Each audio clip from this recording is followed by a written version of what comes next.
Muy buenas tardes, reservas de Colombia. Estamos desde Medellín, en las oficinas de ACORE, en las instalaciones de ACORE, en una reunión que tuvimos muy amena con los señores oficiales de ACORE Medellín. No podíamos irnos sin una serie de entrevistas a unos personajes que han marcado diferencia e hito a nivel nacional. Aquí tengo a alguien que lo voy a presentar por el sobrenombre por el que todos lo conocemos y que luego le vamos a preguntar quién es. Amigo mío, bienvenido el patriota al informativo de la Reserva Activas. ¿Cómo está usted? Muchas gracias, hombre. Muy bien, muchas gracias. Es un placer y un honor saludarlos. Bueno, ¿quién es el patriota? Todo el mundo lo conoce usted por el patriota, todos le hacemos la bulla, lo queremos mucho, usted habla muy bien de la fuerza pública, pero ¿quién es el patriota? Muchas gracias. Mi nombre es Jaime Restrepo, yo soy abogado penalista, defensor de derechos humanos. Represento legalmente la Asociación de Víctimas de la Guerrilla Terrorista y me he dedicado a ejercer el patriotismo en favor de las fuerzas militares, de la policía, en favor de la democracia y de la soberanía. Y ese ha sido mi trabajo, desde la trinchera de las redes sociales, desde la trinchera de la defensa de los derechos humanos. Ahí estamos dando la pelea. Dos preguntas sencillas. La primera, desde su análisis que hace tanto político como jurídico del proceso, lo que estamos viendo en el país, ¿cuál puede ser el futuro de la fuerza pública dentro de todo esto que se está haciendo? El futuro de la fuerza pública es absolutamente hostil, gris, por no decir de una vez que negro, toda vez que en La Habana se está negociando el futuro de nuestras fuerzas militares, de la policía, y para eso hay que hacer un estudio minucioso de los borradores de acuerdos que han sido publicados por el gobierno nacional y por las FARC, el proyecto de reforma rural integral, el proyecto de participación política, el borrador de acuerdo de solución al problema de las drogas y el narcotráfico, y el borrador de acuerdo que fue publicado hace más o menos 20 días en materia de víctimas y de justicia. No solo eso, las FARC entregó 100 propuestas mínimas al gobierno nacional en materia de reforma rural integral, 100 propuestas mínimas en materia de participación política y 50 propuestas mínimas en materia de solución al problema de las drogas y el narcotráfico. Y yo le diría algo, mi sargento, es más importante conocer las propuestas de las FARC que los mismos acuerdos, porque en esas propuestas mínimas se hace el análisis hacia futuro, el análisis prospectivo de lo que harán las FARC una vez estén en el poder. Muchos colombianos de una manera ingenua dicen o argumentan de que en ningún momento la población civil colombiana acompañará en las urnas a los cuadros políticos de la organización narcoterrorista FARC del ELN, y nada más lejano a eso. Hace más o menos 20 o 25 años todos pensábamos lo mismo del M-19. Era impensable para los colombianos que cuadros políticos del M-19 llegaran al poder en las diferentes ramas del poder público, y vemos cómo recientemente en el segundo cargo de poder más importante de Colombia estuvo allí un militante del M-19, el pésimo alcalde Gustavo Petro, en una alcaldía que, valga decirlo, la alcaldía de Bogotá maneja un presupuesto mayor que el de muchos países de Centroamérica. Tenemos también en el Congreso de la República militantes del M-19 como Ever Bustamante.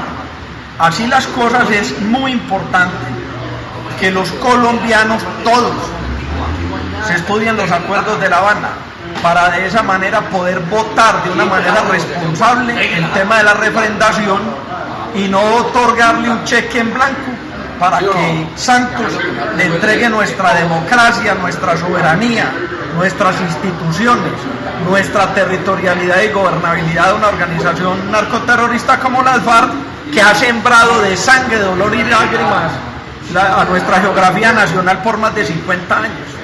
Luego, entonces, cuando usted lee de una manera objetiva y analítica los borradores de los acuerdos y las propuestas de las FARC, puede usted advertir como testigo de excepción que allí se está negociando el futuro de nuestras fuerzas militares, se está negociando la doctrina, se está negociando la disminución de la fuerza pública, y en ese orden de ideas tenemos que hacer una oposición efectiva al tema de la refrendación, porque estamos en un momento coyuntural. En el 2016 se define el futuro de nuestro país. Es esta la hora de dar la pelea. Obviamente, yo siempre lo digo, obedeciendo a los límites legales, obedeciendo al imperio de la ley, podemos dar una pelea en favor de nuestra democracia, en favor de nuestra soberanía. Bueno, por último, nosotros los Reserva Activa siempre hemos hablado de trabajar unidos, de juntarnos, de hacer una cosa, la otra. Yo tengo un cuento que yo les estoy diciendo a todo el mundo, de pasar de hacer Reserva Activa a Reserva Activista. ¿Qué consejo le da usted a esa Reserva Activa que hoy vive indiferente para que podamos armar un futuro con política o político donde podamos hablar de nuestros propios intereses, de nuestros propios principios y de nuestros propios valores? Permítame emitir un concepto con responsabilidad, con todo el respeto, pero además muy objetivo. No he conocido un gremio más desunido, y lo digo en mi calidad de civil.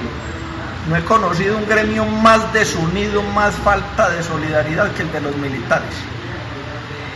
Llámense activos y mucho menos en la reserva. Y es por eso que todos los días los políticos utilizan a las fuerzas militares para enquistarse en el poder, les sirven en época electoral y después se olvidan de ustedes. Es este el momento histórico para que se unan, para que unan esfuerzos y de esa manera puedan dar la pelea dentro de las diferentes instancias democráticas. Yo no entiendo cómo no hay senadores o representantes a la Cámara de oficiales o suboficiales o soldados en uso de buen retiro. No puedo entender eso. Todos los políticos en época electoral utilizan a los militares, bien sea los activos para que sus familias voten por ellos, o los oficiales o suboficiales de la reserva para que se sumen a sus campañas políticas, pero a la hora de llevar cuadros políticos al Congreso de la República brillan por su ausencia, y mucho menos hablar del gobierno nacional o de la participación de miembros de nuestras fuerzas militares o de policía en uso de buen retiro. Ya hay muchos abogados dentro de la misma administración de justicia, en altos cargos de poder, en la Corte Suprema de Justicia, en el Consejo de Estado, en los tribunales superiores de distrito, porque recuerden que la izquierda, el comunismo, la franquicia internacional del comunismo se está tomando el poder, es por la administración de justicia, y es allí donde tenemos que llegar nosotros a dar la pelea, no por la impunidad, sino por la salvaguarda jurídica de nuestras instituciones, de nuestras fuerzas militares y de la policía. Un mensaje para Unidos por Colombia, que en estos momentos está viendo este noticiero a nivel nacional. El mensaje puntual es menos patriotismo de opinión y más patriotismo de acción.